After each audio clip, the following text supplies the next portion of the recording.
आज हामी त्यस अपार्टमेन्ट छौँ र आज हामीसँग हुनुहुन्छ chef Dilip Singh Lama, one of the very popular chef in Nepal. र उहाँ विशेष गरिकन योभन्दा अगाडि हामीले चाहिँ अरू धेरै रेसिपीहरू तयार गऱ्यौँ र अब सबभन्दा पहिला त अब अर्को रेसिपी के बन्दैछ त, किनभने अब सेफसँग धेरै भेराइटिज इनोभेसन धेरै चाहिँ मेनु हुन सक्छन् र अब सेफ अब यहाँ हामी नयाँ आइटम बनाउन गइरहेछौँ, नयाँ रेसिपी आउँदैछ। आज अबको रेसिपी हाम्रो के छ भन्नुहोस् त? अबको रेसिपी चाहिँ हाम्रो मैले पोक चप लिएको छु। पोक चप विथ खुसखुस भनेर त्यो उसको कर्नको बनाएको हुन्छ। त्यसलाई चाहिँ अब अरूहरूले चाहिँ भातसँग खाने, म्यास पटेटोसँग खाने त्यस्तो सर्भ गर्छ, तर म चाहिँ यो खुसखुससँग सर्भ गर्नु गइरहेको छु। यसको कम्बिनेसन पनि एकदम राम्रो हुन्छ। सो त्यही गरेर म अब बनाउन सुरु गर्छु। ओके, पोक चप भनेपछि one of the very popular dish all over the world होइन, विश्वभरि नै एकदम प्रचलित छ। सबभन्दा पहिला के गरौँ? पहिला हामी यसलाई म्यारिनेसन गर्छौँ। फर्स्टमा म्यारिनेसन गर्छु, त्यसपछि प्रोसिजर म प्यान फ्राई गर्छु, त्यसपछि हाम्रो साइडको डिस रेडी गर्छु। प्लस हामीसँग ग्रिन भेजिटेबलहरू छ, अकम्पानिमेन्ट छ होइन। मैले चाहिँ यहाँ अहिले लेडिज फिङ्गर लिएछु, यो भेन्डी। सो कलर कम्बिनेसन पनि राम्रो हुन्छ, यो हेल्दी पनि हुन्छ, त्यही भएर त्यससँग मिल्छ कम्बिनेसन। हामीसँग अरू इन्ग्रिडियन्ट छ, खुसखुस भयो होइन, खुसखुस भयो, चेरी टोमेटो यी सबै छ। र अब सबभन्दा पहिला हामी के गरौँ?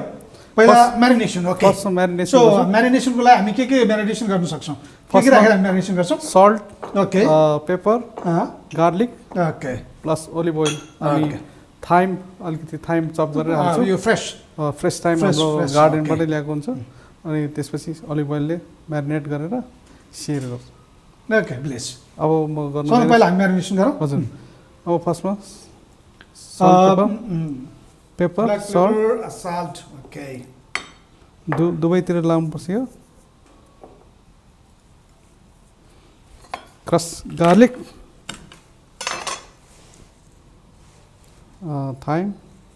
थाइमको चाहिँ म खालि यसको लिफ मात्रै लिन्छु, किनकि यो पकाउँदाखेरि इजी हुन्छ, त्यसमा पाक्छ पनि।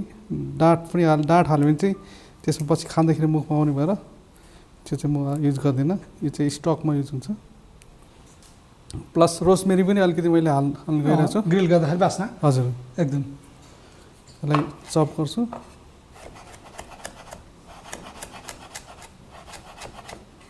यसलाई अब अलिभ ओइल युज गर्छु म म्यारिनेसनको लागि।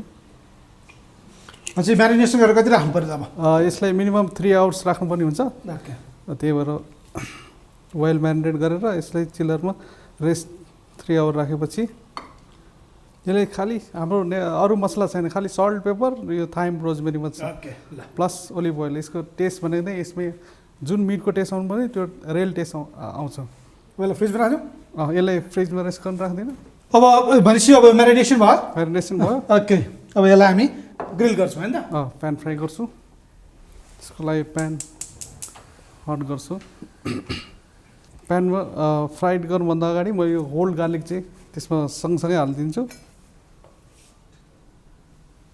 प्यानमा होल रोजमेरी र थाइम अलिकति हाल्छु। यो प्यान तातै छ अहिले। सो यसको माथि म प्यान सेयर गर्नु गइरहेको छु।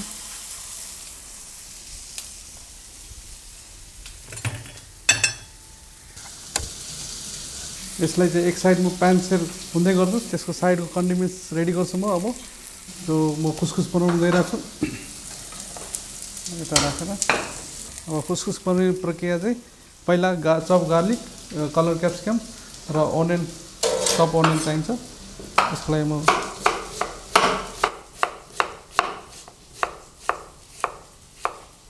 यो अर्को साइडबाट हेर्दै गर्नुपर्छ। यसरी ब्राउन कलर आउनुपर्छ, डट्नु दिनु भएन। यसलाई अलिकति हिट स्लो गरेर कुक गर्ने। रोजमेरीको फ्लेभर पनि त्यहाँ आइरहेको छ, थाइमको। यसलाई छोपिदियो भने चाहिँ चाँडो पाकिन्छ। खुसखुसको लागि तयार गर्दैछु चप अनियन।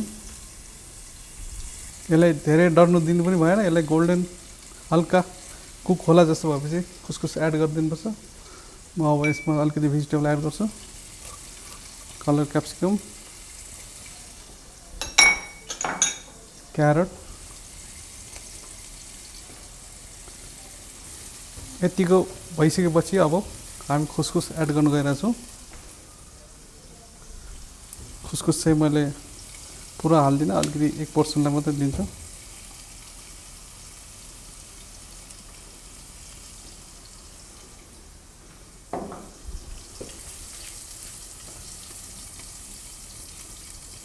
यसलाई चाहिँ हल्का सल्ट एड गरौँ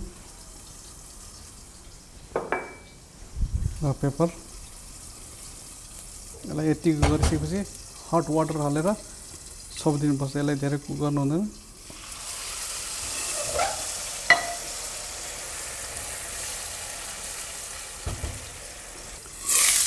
दुई 3 मिनट अफ गरेर राखिदिने, आफै पाक्छ। सो अब हाम्रो पोक चप के भइरहेको छ हेर्दै गोल्डन कलर आयो।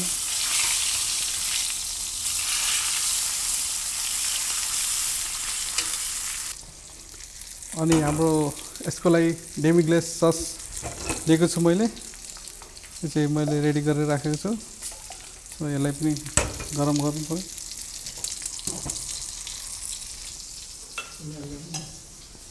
यसमा हल्का बटर एड गरिदिन्छु डेमी ग्लेसमा।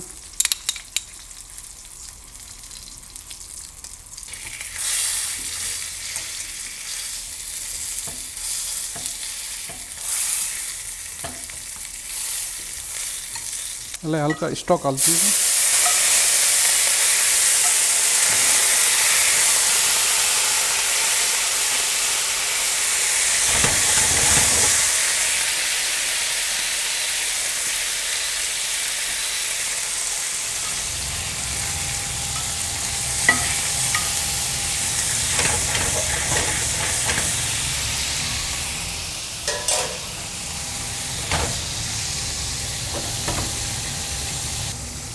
तयार हुनेजेलसम्म म भेजिटेबल रेडी गर्छु। मैले भेजिटेबल लिएको छु, ब्रोकोली, एस्परगस, अनि लेडिज फिङ्गर, भेन्डी, अनि बेबी क्यारेट।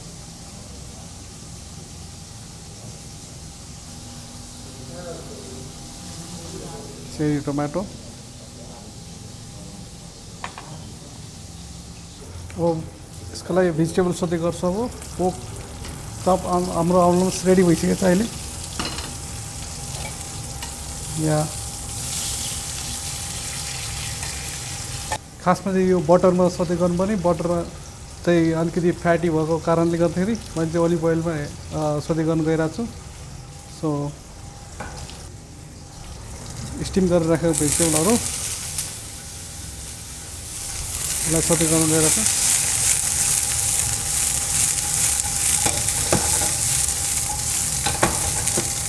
यसलाई चाहिँ salt, paper, crossed black paper. मेरो खानामा चाहिँ धेरै मसलादार यस्तो चाहिँ हुँदैन, खालि सल्ट पेपर लाइट टाइपको खाना बनाउनु गइरहेको छु म। त्यही भएर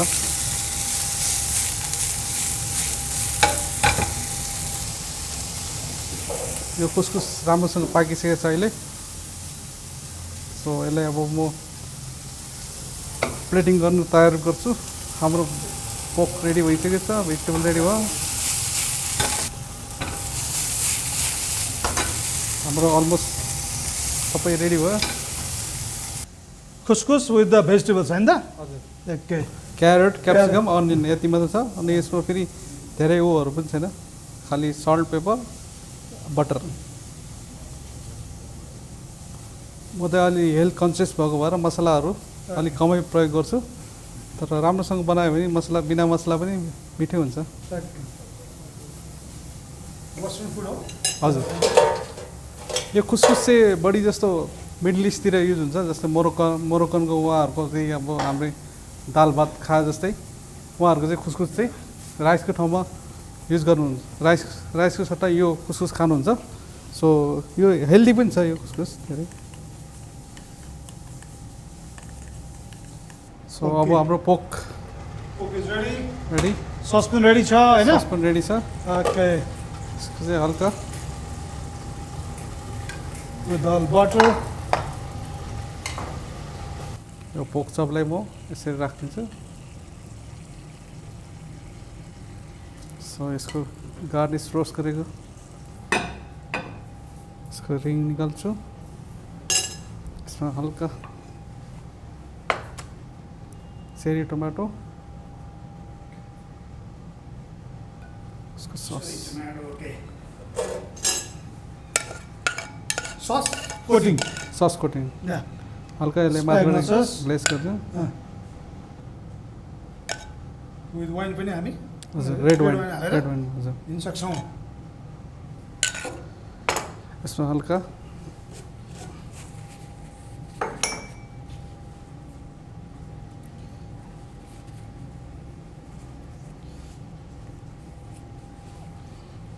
गार्निसको रूपमा हल्का थाइम थाइम चाहिँ बेसी युज गर्ने भएको यो चाहिँ अब मेरो डिस रेडी भयो अहिले ओके ल अब हामी अहिले यहाँ पोक चप रेडी भएको छ। पोक चप विथ द अकम्पनिमेन्ट्स यहाँ हामीसँग छ लेट्स फिङ्गर छ त्यसपछि आएर ब्रोकोली छ अनि विथ क्यारोट छ होइन स्पारस छ। So this is the way that we can serve different kind of things. र यो पोक चप भनेपछि नर्मली हामी चाहिँ विथ स्प्यागनल सस अथवा रेड वाइन सस पनि हामी हाल्न सक्छौँ।